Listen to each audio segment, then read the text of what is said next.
இந்த நாட்டில் ஜப்பானில் இருக்கிறவன் விவசாயத்தை ஜப்பான் மொழியில் சொல்லித்தர்றான், ரஷ்யாவில் இருக்கவன் ரஷ்ய மொழியில் சொல்லித்தர்றான், சீனாவில் இருக்கவன் சீன மொழியில் படிக்கிறான். இன்னும் 63 வருஷமா இந்த கோவை பல்கலைக்கழகத்தில் இங்கிலீஷ்லேயே சொல்லித்தர்றாங்க.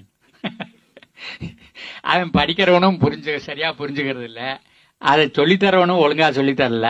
2 கட்டத்தில் அவமானப்பட்டதை நான் உங்களுக்கு சொல்லிடுறேன் பார்த்துங்க, நீங்கள் ஆச்சரியப்படுவீங்கண்ணா. அந்த பெஸ்டிசைடுங்கிறது சரிதான் போல இருக்கு. எங்க அக்ரிகல்ச்சர் ஆஃபீஸருக்கு தமிழும் தெரியாது இங்கிலீஷும் தெரியாது.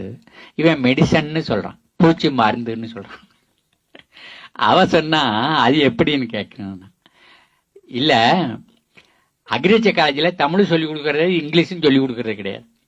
அக்ரிகல்ச்சரை அரைவரை இங்கிலீஷ்ல சொல்லி கொடுத்துறது.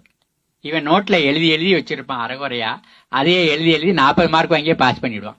விவசாயத்தில் 40 மார்க் வாங்கினா பாஸ் பண்ண முடியுமா என்ன? கிணத்துலேருந்து ஒரு கத்திரிக்காய் பறிக்க முடியாது, ஒரு மிளகா பறிக்க முடியாது.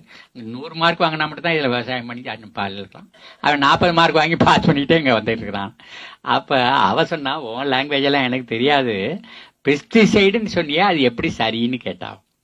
அக்ரிகல்ச்சர் காலேஜில் எங்க ப்ரொஃபஸர் சொன்னார், என்ன சொன்னாரு, எந்த வார்த்தை சைடுன்னு முடிஞ்ச அளவு கொலை பண்ணும் சொன்ன.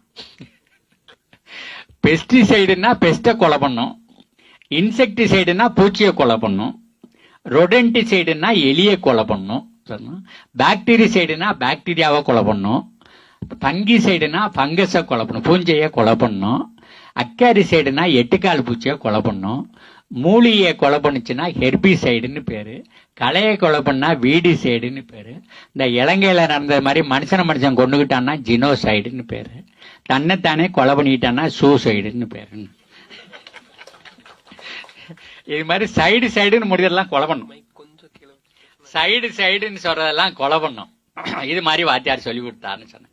நான் என்னமோ நீங்கெல்லாம் சிரிச்சிட்டீங்க, நான் ரொம்ப கெட்டிக்காரத்தனமா பேசிட்டதான்னு நினைச்சுக்கிட்டேன். நான் அவ மறுபடியும் விடல. அவ என்ன கேட்டா, உங்க நாட்டுல கிரானியுலார் பெஸ்டிசைடு ஏதாவது இருக்கான்னு கேட்டா. குர்ண வடிவத்தில் ஏதாவது இருக்கான்னு.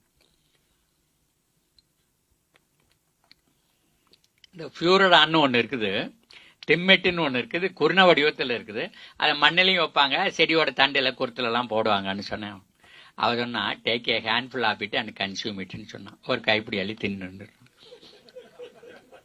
நான் வெக்கி போய் உட்கார்ந்துருந்தேன். நான் ஏன்னா எல்லா கிராமத்துலையும் இதை திரும்பிட்டு தான் தற்கொலை நடந்துக்குது. இந்த ஆய் எப்பேன் அது விஷம்னு தெரியாம வாங்கி அந்த எப்படி கை கட்டுற தூரத்தில் வச்சுட்டு போயிரு. கொஞ்சம் உணர்ச்சி வசப்பட்ட பிள்ளைங்க இந்த 15க்கு 20 வயசுக்கும் ஏற்பட்டது டபக்குன்னு ஆத்தான் ஒரு கைப்பிடி அள்ளி தின்னு செத்துக்கிட்டு இருக்கு. அந்த விஓவை இயற்கை மரணம்னு எழுதிட்டு இருக்கிறான். ஏன்னாக்கா விவரம் வெளியில தெரிஞ்சுன்னா போலீஸ்காரன் கூட்டிட்டு போயிடுவான்.